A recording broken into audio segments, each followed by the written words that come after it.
আপনারা আবার সাহায্য দিয়েন না। কামের ওই মাস্টার গোলা স্টপ।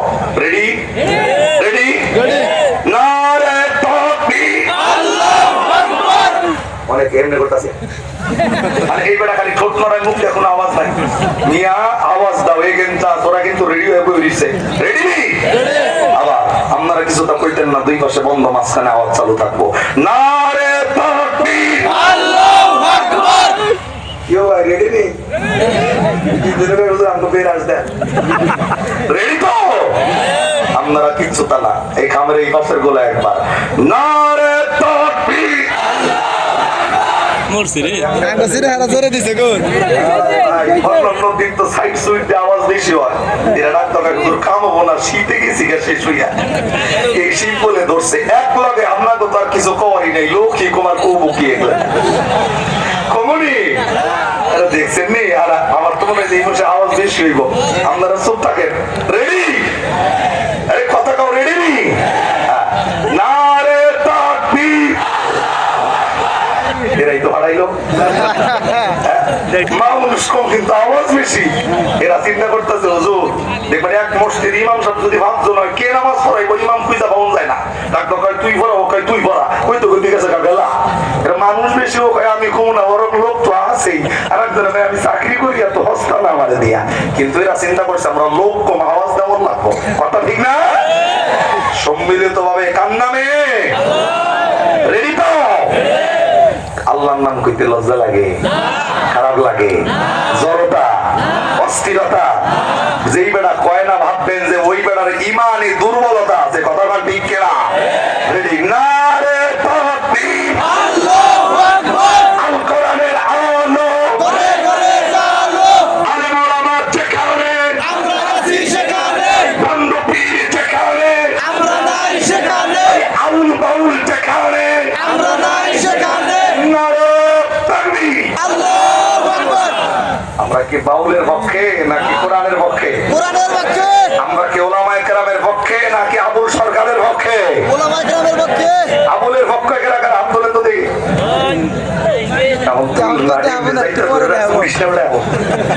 সমস্যা, কারণ আবুলের হইলে দলিল কুলাউজুরা বিন্যাস না সুবনির মানুষ।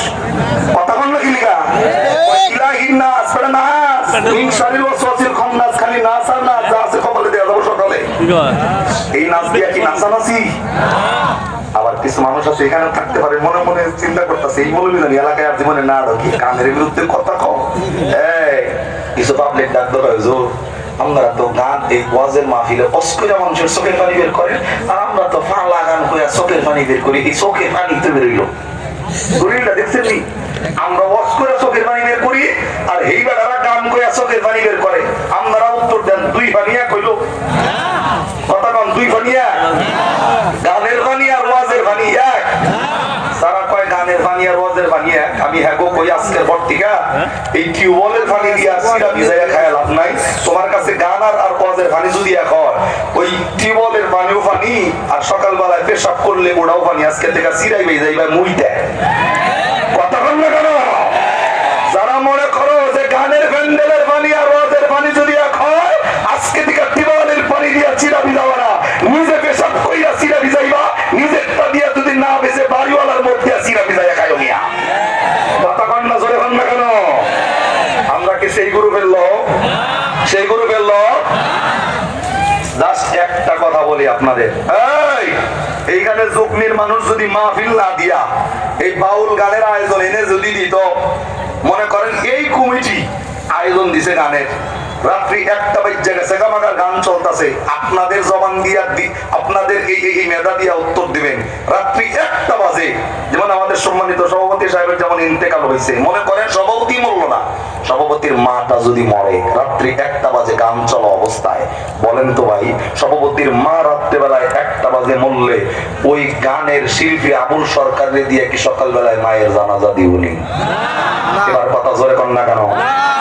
তার মানে তুমিও বোঝো মিয়া, 80,000 টাকা শিল্প দিয়ে যদি মায়ের জানাজা দেওয়া না যায়, সকালবেলায় যদি মসজিদের 10,000 টাকা বেতনের চাকরি করে যে ইমাম, ওই ইমামকে দিয়া যদি মায়ের জানাজা দিতে হয়, তার মানে তুমিও জানো আবুল বাউল বাউল যেগুলো বলে এগুলো ইসলামের বিরোধিতা।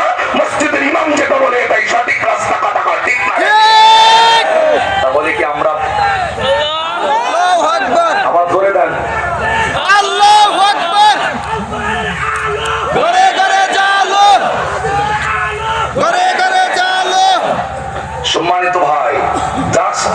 দিয়া শুধু একবার ভাববেন, বাউল বিয়ে দিয়া যদি মায়ের জানাজা দেওয়া না যায়, ৮০,০০০ টাকার বাউল শিল্পী দিয়া যদি বাপের জানাজা দেওয়া না যায়, সকালবেলায় যদি মসজিদের ইমাম নেই জানাজা দিতে লাগে, তার মানে তুমিও জানো সারা রাত যেটা চলছে সেটা বাটপানি আর বাটপানি ছাড়া কিছু না। কথা ঠিক না দেখে?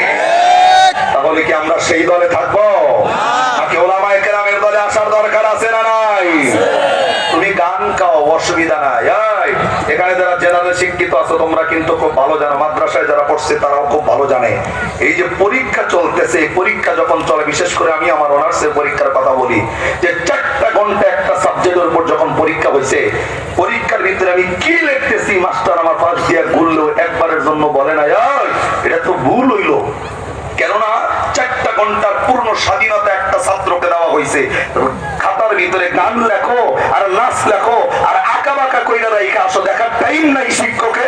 দেখবে তো সেই সময় তোমার রেজাল্টটা কি আসে, তুমি কি পাশের ছাত্র না ফেলের ছাত্র, এটা তো দেখা যাবে ফলাফলের বেলায়। কথা ঠিক না বেঠে? তারা মনে করতেছে যারা গান কয়া দোল তবলা বাজায় তাকে কিছু হয় না কেন? আল্লাহ তো দুনিয়াটা পরীক্ষার হল হিসাবে চাচ্ছে। না গাছো তুমি, গান গাও তুমি, নাচো তুমি, ঢোল ফিরাও, যা ইচ্ছা তাই করো, আল্লাহ কিচ্ছু কইব না। আল্লাহ তো দেখবো বান্দা তার ফলাফল ডান হাতে না বাম হাতে। কথা বল না, ঠিক না? গাও বাংলাদেশ গাও, তবে ইচ্ছা মতো গাও। গাও বাংলাদেশ গাও, তবে ইচ্ছা মতো গাও। মন চাহিলে নেচে গেয়ে জাহান্নামে যাও। কথা ঠিক কিনা? মন চাহিলে নেচে গেয়ে জাহান্নামে যাও। শুধু জাহান্নাম শব্দটা আমার লগে লগে কইবেন, মন চাহিলে নেচে গেয়ে জাহান্নামে। সবাই জোরে, মন চাহিলে নেচে গেয়ে জাহান্নামে যাও। গাও বাংলাদেশ গাও, তবে ইচ্ছা মতো গাও। মন চাহিলে নেচে গেয়ে জাহান্নামে যাও। সবাই মন চাহিলে নেচে গেয়ে, যে কইব না ভাববেন এটা এই গুরু ফেললো। কথা ঠিক না? মন চাহিলে নেচে গেয়ে যেমন ইচ্ছা তেমন করে মনের সুখে গান গাইবা, মাঝে মধ্যে তিরিং বিরিং কোমর পুরাই নাচিবা। কথা ঠিক কিনা?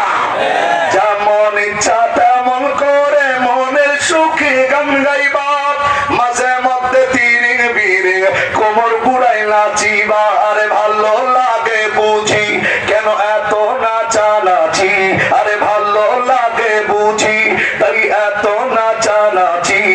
এত কেনে নাচানাচি, জাহান্নামে যাও। সবাই এত কেনে নাচানাচি, জাহান্নামে যাও। গাও বাংলাদেশ গাও, তবে ইচ্ছা মতো গাও। মন চাহিলে নেচে গেয়ে আমি যাও। সবাই মন চাহিলে নেচে গেয়ে মুসলমানকে মানতে হবে কোরআন হাদিসের সীমানা, সেই সীমানা লঙ্ঘন করলে জাহান্নামী ঠিকানা। কথা বলে ঠিক না বেঠে? মুসলমানকে মানতে হবে কোরআন হাদিসের সীমানা, সেই সীমানা লঙ্ঘন করলে জাহান্নামী ঠিকানা। আরে যদি নাহি মানো তবে নাই রে উপায় কোনো, আরে যদি নাহি মানো তবে নাই রে উপায় কোনো। জেনে শুনে নিজের কদম জাহান্নামে দাও তুমি, জেনে শুনে নিজের কদম জাহান্নামে দাও। গাও বাংলাদেশ গাও, তবে ইচ্ছা মতো গাও। মন চাহিলে নেচে গেয়ে যাও। সবাই মন চাহিলে নেচে গেয়ে। আমরা কি আল্লাহর কাছে জান্নাত চাই না জাহান্নাম? আওয়াজ করে ধরে বলেন, জান্নাত না জাহান্নাম? জাহান্নাম চান কেডা কেডা? হাত তোলেন তো দেখি ইনশাআল্লাহ বলা। আমি তো পরীক্ষা করতেছি, আমি তো বুঝছি, আমার বোঝান লাগছো না। স্কুলে গেছে হাত তুলতে গেছে, কোনো কথা নাই, জিরালাম হাত তুলিয়া। দেখো এক মাহফিলে বয়ান চলতেছে, ওই যে দেখ আল্লাহর এক বান্দা খামের লোকে যেমনি এলান না দিছে না, আমি উঠতে কই নাই, থাকে নাম নাই, এই এলান দিয়া একটা দেখে আপনি ঘুমায় গেছে মাহফিলে। হুজুর যখন কইছে জাহান্নামে যাবে কেডা কেডা হাত যে বেটা ঘুমাইছে তো দিন দুনিয়ার কোনো খেয়াল নাই, এক লাভ দিলে এমনি বই গেছে। হুজুরে ডাক দেখায়, তুই হিন্দু না মুসলমান? এবার চাইয়া দেখে যে আমি ছাড়া আর কেউ নাই, আমি এক লাখ দিলে বই গেছি। কয় যে হুজুর আমি টুপি মাথায় দিয়েছি, বয়ানে আপনি আমার হিন্দু কোন কায়দায়? কয় যে হিন্দুর হুজুর জিগাই বেটা নরকে যাবি না স্বর্গে যাবি, জীবন দিয়া দিব, কোনোদিন নরকের আশা করে না, স্বর্গবাদ দিয়া। আর তুমি টুপি মাথায় দিয়ে জাহান্নামে দল গাত্রে বই গেছো কি লিগা? লোকটা চোখ ডলতাছে, ডাক দেবে হুজুর আমি তো জানি যে হুজুর হাত তুলতে কইলে ভালো কামই কয়, আপনি তো জাহান্নামে ফ্যাস মারছেন জানে কে ডাইলে। হুজুর তো ফ্যাস লাগাই রাই, নিজে ঘুমাইয়া ফ্যাস লাগাইয়া হুজুরকে দৌড় দিছে, কথা ঠিক না? কিন্তু বান্দার অন্তর জানে কে? আর জোরে বলেন কে? মালিকের কাছে কি চাই, জান্নাত না জাহান্নাম? আল্লাহ আমাদেরকে জান্নাতের মেহমান হিসেবে কবুল করে নিও, চিল্লায় আমিন হবে জোরে। তাহলে বলেন ইলমে দ্বীন শিক্ষা করার দরকার আছে না নাই? যুবক আমি তোমাকেই বলছি, ইলমে দ্বীন শেখো। তুমি ভার্সিটিতে বড় প্রবলেম নাই, কলেজে বড় প্রবলেম নাই, ইলমে দ্বীনটা তোমাকে শিখতেই হবে। কেননা এটা ছাড়া কবরেতে শান্তিতে থাকার কোনো ব্যবস্থা, এই বিকল্প কোনো ব্যবস্থা আমার আল্লাহ রাখে নাই ইলমে দ্বীন ছাড়া। কথা ঠিক না বেটি? আমি 1 মিনিটে ছোট্ট একটা কথা বলি, একটা যুবকের ছোট্ট একটা ঘটনা। আমি আমার জীবনে তেমন বিয়া শাদী করানোর সুযোগ পাই নাই। একটা মসজিদে জুমা পড়াই এবং প্রাথমিক পর্যায়ে থেকে জুমার উপরেই আছি। সানি ইমাম সাহেব যারা তারা বিয়া শাদী পড়ায়, তো এক লোক খুব মহব্বত করে আমার বিয়ার দাওয়াতে নিয়ে গেছে, হের মিয়ার বিয়া পড়াইতে আমার দিয়া। তো আমি গেছি, যেই বেলা আইসি বিয়া করতে, ওর চেহারা নিচ্ছে